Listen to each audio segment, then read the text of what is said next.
자, 1번 보시면 권리 변동에 관한 설명 중 틀린 것은 그랬어요. 권리 변동. 권리 변동이라는 것은 권리의 발생, 변경, 소멸을 말하는 거죠.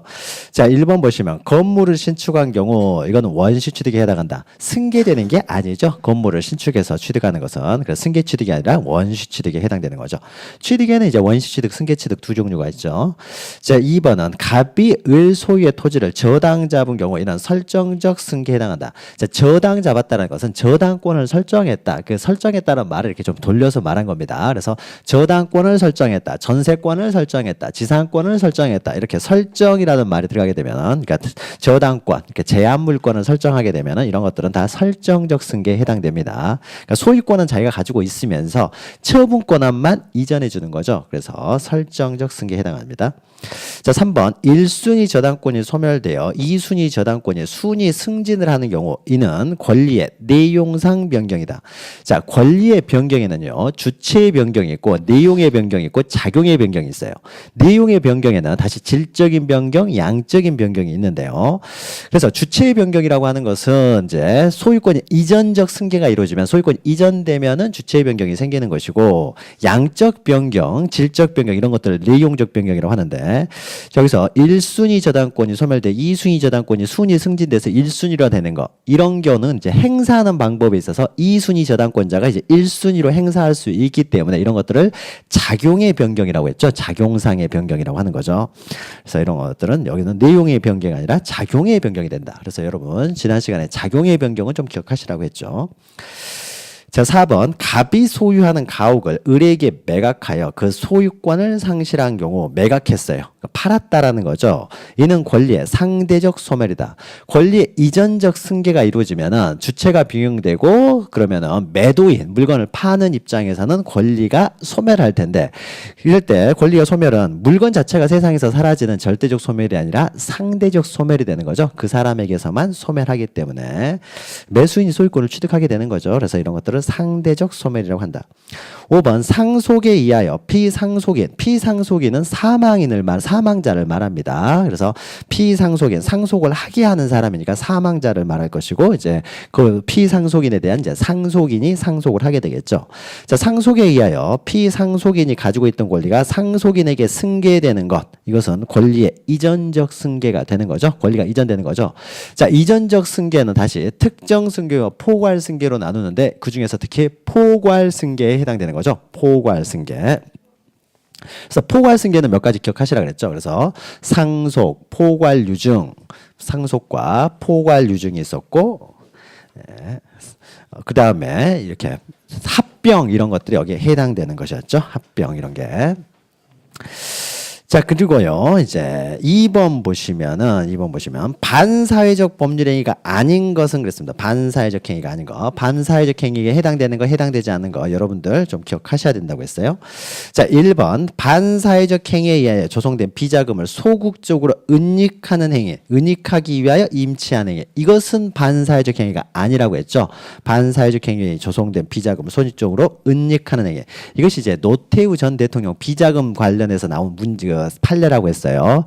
그래서 그 비자금을 추징을 하기 위해서는 이것이 반사회적 행위가 돼버리면은 반환 청구를 할 수가 없어가지고 추징을 못하게 되는 문제가 발생한다는 거죠. 따라서 이것은 소극적으로 은닉하는 행위, 이거 잘 기억하십시오. 이것은 반사회적 행위가 아니에요. 그러니까 반사회적 행위처럼 보이지만은 반사회적 행위가 아닌 것들, 특히 그것들을 여러분 잘 기억하셔야 됩니다.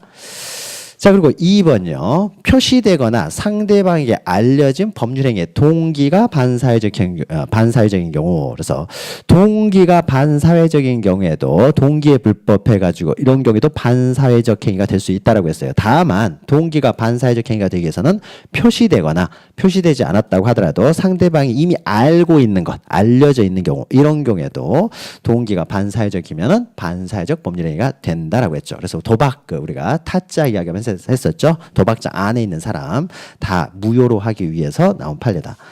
자, 3번은요. 부첩관계의 종료를 해제 조건으로 하여 처백이 한 증여. 이것은 약간 좀 어려운데요. 해제 조건 이런 말 들어서 우리 해제 조건은 우리가 나중에 공부할 텐데요. 부첩관계는 첩관계를 만드는 거기 때문에 당연히 반사회적 행위가 됩니다. 그런데 첩관계 우리가 읽었던 것 중에서요. 첩관계를 종료하기로 하면서 그 뭐 위로금을 준다든지 아니면 자녀 양육비를 준다든지 이런 것들은 또 정당한 행위가 됐어요. 그래서 반사회적 행위가 아닙니다. 그런데 여기서는 부첩관계 종료라고 말 나오면은 아 이것은 이제 반사회적 행위가 아니겠구나라고 하는데 이것을 해제 조건으로 하여 처백이 한 증여 이것은 반사회적 행위가 됩니다. 그러니까 예를 들면 이런 것이 되는 거예요. 자 갑이라고 하는 사람이요. 갑이라는 사람이 을이라는 사람한테요. 증여를 합니다. 첩계약을 맺고요. 첩계약을 맺고 증여를 해요. 증여. 자기가 가지고 있는 X 부동산을 뭐 증여한다든지 해보죠. 근데 증여를 하면서 뭐라고 했냐면요. 만약에 첩관계가 종료된다면은 이 증여도 어떻게 돼요? 해제가 된다. 해제 조건이에요. 첩관계가 종료된다면은 이 증여 행위도 해제가 된다. 그러니까 증여가 해제가 된다라는 것은 증여가 없었던 것을 하겠다는 거죠. 첩관계가 종료되면 증여도 없었던 것을 하겠다라고 하면서 이런 걸 조건을 달아가지고 갑이 을한테 증여를 했어요. 첩관계가 종료하면은 증여도 없었던 것으로 하겠다라는 것을 조건으로 증여를 했습니다. 그러면은 을의 첩 입장에서 어떻습니까? 이 사람이 떠나고 싶으면 어떻게 돼요? X 부동산 돌려주고 떠나라는 이야기죠. 첩관계가 종료가 되면은 증여도 없었던 것으로 하겠다라는 걸 조건을 걸어서 증여를 했기 때문에 을이라는 사람이 첩관계를 종료하고 떠나려면은 네가 받은 X 물건을 돌려주고 떠나라는 말하고 똑같잖아요. 그러니까 이 말은 뭐예요? 첩관계 을이라는 사람은 돌려주기 싫으면 첩관계를 계속 유지를 할 수밖에 없는 거죠. 그러니까 이런 계약은 어떤 계약입니까? 첩관계를 계속 유지시키려고 하는 계약이 되는 거죠. 유지시키려는 계약. 그러니까 이것은 반사회적 행위입니다. 그래서 종료를 해제 조건, 그러니까 종료라는 말까지만 들어갔으면은 이런 경우에는 유효한 행위가 됩니다. 그러나 종료를 다시 또 그 해제 조건을 하여 처백이 한 증여. 이건 좀 복잡하기 때문에 좀 기억하시기 바라요. 그래서 부첩관계의 종료를 해제 조건으로 하여 처백이 한 증여는 이것은 반사회적 행위에 해당된다. 3번은 잘 기억하시기 바랍니다. 1번도 잘 기억하시고요. 물론 2번도 잘 기억해야 되겠죠. 1, 2, 3번은 잘 기억하시기 바랍니다. 자, 4번 보시면요. 공무원의 직무에 관하여 특별한 청탁을 하고 그 대가로 부동산을 양도하기로 한 약정. 자, 부정한 청탁, 뇌물이죠. 뇌물을 주기로 한 약정이기 때문에 이것은 당연히 반사회적 행위가 되겠죠. 그리고 5번 보시면 변호사 아닌 자가 승소를 조건으로 하여 그 대가로 소송 당사자로부터 소송물 일부를 양도받기로 하는 약정. 변호사가 아닌 자가 이렇게 하는 거예요. 이게 법률 브로커라고 하는 사람들입니다. 브로커. 그러니까 마치 이런 것들은 이제 의사가 아닌 사람이 의료 행위를 하는 것과 비슷한 거죠. 그래서 이런 것들도 무효라고 반사회적 행위로 보았어요. 변호사 아닌 자가 승소하면은 일부를 가져가기로 하는 이런 계약도 이것은 반사회적 행위에 해당된다라는 거예요. 특히 1, 2, 3번은 잘 기억하시기 바랍니다. 자, 3번은요. 이제 불공정한 법률행위에 관한 설명 중 옳은 것은 자, 불공정한 법률행위. 자, 1번 보시면은 증여 계약과 같이 아무런 대가 관계 없이 당사자 일방이 상대방에게 일방적인 급부를 하는 법률행위도 불공정한 법률행위가 인정될 수 있다. 자, 불공정한 법률행위는 급부와 반대급부의 현저한 차이가 있어야 되기 때문에 반드시 반대급부가 존재해야 됩니다. 따라서 증여 계약과 같이 대가가 없이 일방적인 급부를 제공하는 것 이런 것들을 무상행위라고 하는 거죠. 대가 없이 재산권을 이전하기 때문에 무상행위라고 합니다. 이런 무상행위에 있어서는 급부와 반대급부의 현저한 차이를 정할 수가 없죠. 반대급부가 없으니까. 그래서 무상행위에는 불공정한 법률행위가 적용될 수가 없는 것이죠. 그러니까 1번이 틀렸죠. 자, 2번은 채권을 포기하는 것과 같은 단독행위는 불공정한 행위라는 이유로 무효가 될 수 없다라고 했는데 우리가 예를 들었었죠. 지난 시간에 채권 포기행위와 같은 단독행위도 불공정한 법률행위가 될 수 있다라고 했었죠. 있다. 그래서 우리가 여기까지 들었죠. 갑이라는 사람이 을이라는 사람한테 1억 원의 채권을 가지고 있는데 돈을 안 주니까 갑의 남편이 와가지고 와서 이제 뭐 약간 이렇게 좀 밀쳤다들 해가지고 폭행을 원인으로 해서 이제 병을 이제 고소를 해버렸 취해버렸다는 거죠.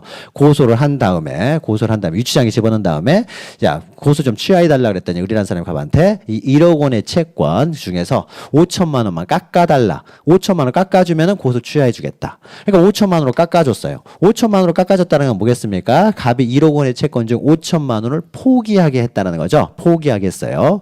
그러면 이런 경우에도 어떻습니까? 불공정한 법률행위로 무효가 된다라는 거죠. 그래서 채권 포기행위 이런 것 예를 들었었죠. 이런 것도 불공정한 법률행위가 될 수가 있다라는 거고요.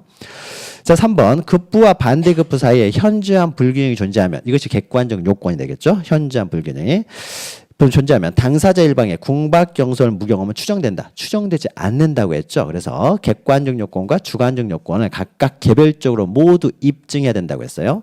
불공정한 법률행위가 무효가 되는 이유는 객관적인 현저한 차이, 그 객관적 요건 때문이 아니라 어떻게 돼요? 주관적 요건 때문에 무효가 되는 거예요. 그러니까 객관적 요건이 갖춰지고 객관적 요건만 있을 때는 능력 좋은 사람일 뿐이에요. 능력 좋은 사람인데 상대방의 궁박경솔 무경험을 이용했기 때문에 나쁜 사람이 되는 거고 그래서 무효가 되는 겁니다. 따라서 주관적 요건이 중요한 것이기 때문에요. 객관적 요건이 있다고 해서 주관적 요건을 추정해버리면은 현저한 불균형이 존재하면은 어떻게 돼요? 거의 다 불공정한 법률행위가 돼버리는 거죠. 그러니까 누가 싸게 살려고 노력하고 비싸게 팔려고 노력을 할 필요가 없어지는 거죠. 따라서 추정되지 않고 개별적으로 다 입증을 해야 됩니다. 자, 4번 상대방이 당사자 일방의 궁박경솔 무경험에 편승하여 그 상태를 이용하려는 의도나 인식은 요하지 않는다. 의도나 인식을 필요로 하는 거죠. 알면서 상대방의 궁박경솔 무경험이라는 사실을 알면서 이를 이용하려는 의사가 있어야 돼요. 그래야 나쁜 놈이 되는 거죠. 그래야 불공정한 법률행위가 되고 무효가 된다라고 했죠. 그래서 의도나 인식 이런 게 필요합니다. 자, 5번 보시면 경매 등 법률행위에 의하지 않은 재산권 이전은 적용되지 않는다. 이것은 법률행위에만 적용되는 거예요. 불공정한 법률행위에만. 그래서 경매에 있어서는 법원 가가지고 경매해가지고 비싼 가격 부른 사람이 소유권 취득하는 이런 경매에 있어서는 어떻습니까? 상대방의 궁박경솔 무경험을 이용한다는 게 존재할 수가 없는 것이죠. 존재할 수가 없습니다. 따라서 경매의 경우에는 적용되지 않는다라는 거죠. 경매. 그래서 법률행위, 그러니까 당사자의 의사에 의해서 권리를 직접 변동시키고자 하는 법률행위에만 적용되는 것이지 경매에는 적용되지 않습니다. 법률행위에 의하지 않은 재산권 이전에는 적용되지 않는다. 이것은 맞는 내용이 됩니다. 여기 확인학습 문제예요. 여기 나와 있는 지문들은 다 여러분 기억하시기 바랍니다.